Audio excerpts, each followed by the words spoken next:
North Korea is the most closed country in the world, under total control. Its inhabitants live in a closed world and constant fear, and they can only dream of a better life abroad.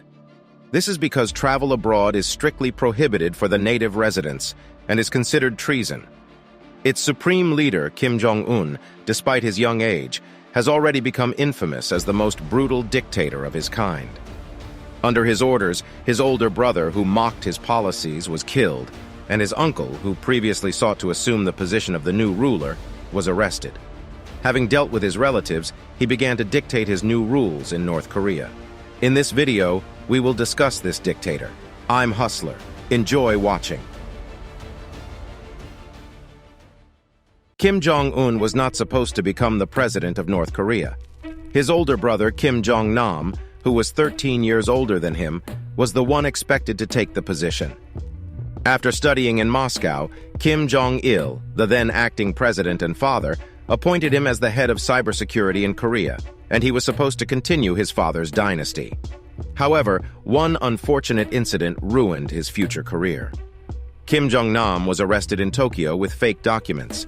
It turned out he had been illegally visiting Japan to visit local brothels and engage in casino activities.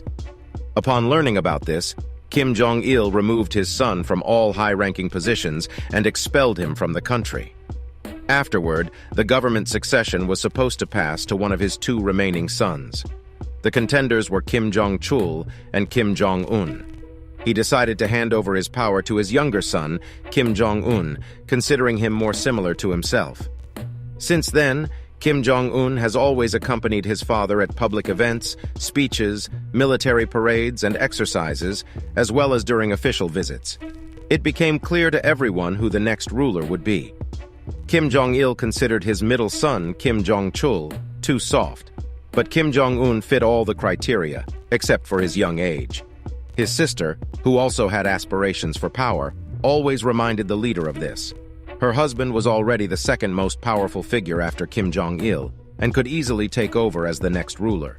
Kim Jong-un was always present during these discussions, which he did not particularly like, and over time, he began plotting revenge against his aunt.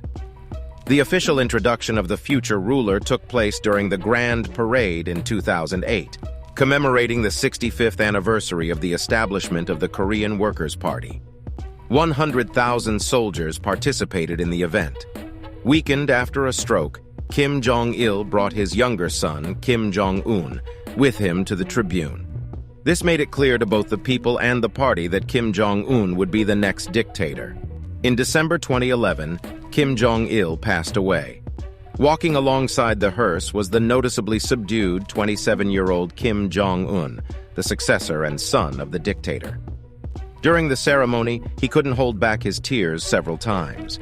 Behind him was his uncle, Yang Song-taek, who was considered the second most powerful figure in the country at the time. On the other side of the coffin were Chief of the General Staff Ri Yong-ho and Defense Minister Kim Yong-chun.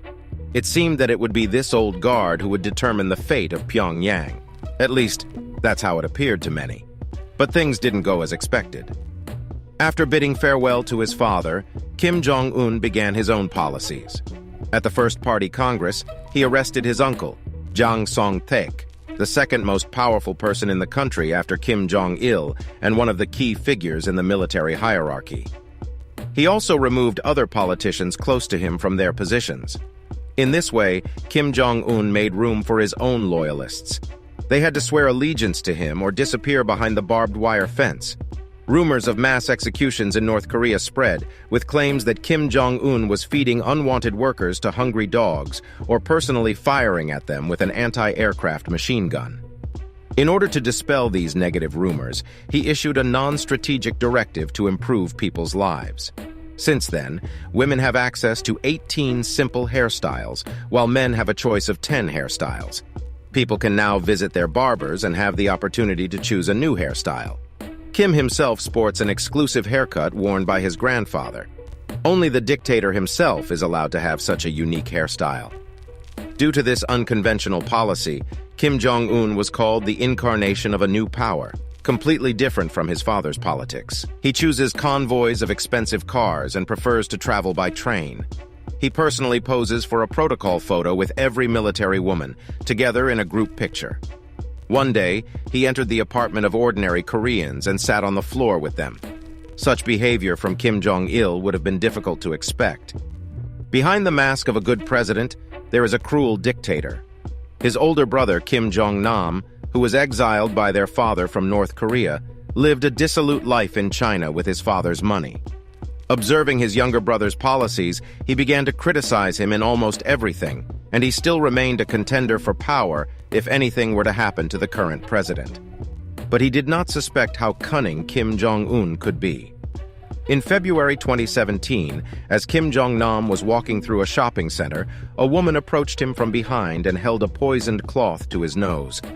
Within minutes, Kim Jong-nam was dead. He was poisoned with a nerve agent classified by the UN as a chemical weapon of mass destruction. The Chinese intelligence quickly managed to find the assassin. She was an agent from Pyongyang, and Kim Jong-un gained another title, Brother Killer. There's no need to mention basic human rights in North Korea. It's a country with one of the highest proportions of political prisoners in the world. With a population of 25 million people, there are 200,000 prisoners. The sad story of Otto Warmbier, an American student traveling to North Korea, shows how terrifying this dictatorial country is. In March 2016, he was sentenced to 15 years of hard labor for allegedly removing a propaganda poster from a hotel wall. The Korean authorities deemed it a highly offensive act. Within a year in a North Korean prison, he contracted various illnesses, including botulism. His health was on the brink of death, and when he fell into a coma, they decided to send him back to his homeland. 3 days after being brought back to the U.S., he passed away. Donald Trump responded to this with his statement. He spent a year and a half in North Korea. Horrible, horrible thing happened to him, but at least we were able to get him home to his parents. They were so happy to see him even though he was in very tough condition, but just recently he passed away. It's a brutal regime and we'll be able to handle it. Ordinary citizens of North Korea have no knowledge of the outside world. Leaving the country is completely forbidden, and those who attempt to escape in search of a better life automatically become enemies and traitors to the country. They are captured and sent to lifelong imprisonment and forced labor camps, and their children and grandchildren live their lives behind barbed wire, working as forced laborers. Additionally, there are almost no cars in the country. Kim Jong-un justifies this by claiming he wants to preserve clean air in his country and maintain cities without traffic congestion. But in reality, the economy in Korea doesn't allow ordinary citizens to afford transportation. The average monthly salary for a worker is $30, and there is hardly any gasoline in the country. Cars are only provided to military personnel, politicians, and some well-known artists. The country exercises complete control over its citizens. There is no connection to the outside world within North Korea's borders. They have their own intranet with access to only 15 websites, their own operating system, and a touchscreen phone that Korean citizens take great pride in. The only advantage for the country is its large army, which consists of 1 million soldiers with a population of 25 million people. The mandatory service in Korea is 5 years in the regular army or 4 years in the Navy. Kim Jong-un has consolidated all the power under himself. When it comes to the presidential elections in North Korea, everything is done fairly. Citizens come and vote for Kim Jong-un because there is only one candidate on the ballot, and that is Kim Jong-un. This video was prepared by the channel Hustler. Subscribe to the channel, support the channel on Patreon. See you next time.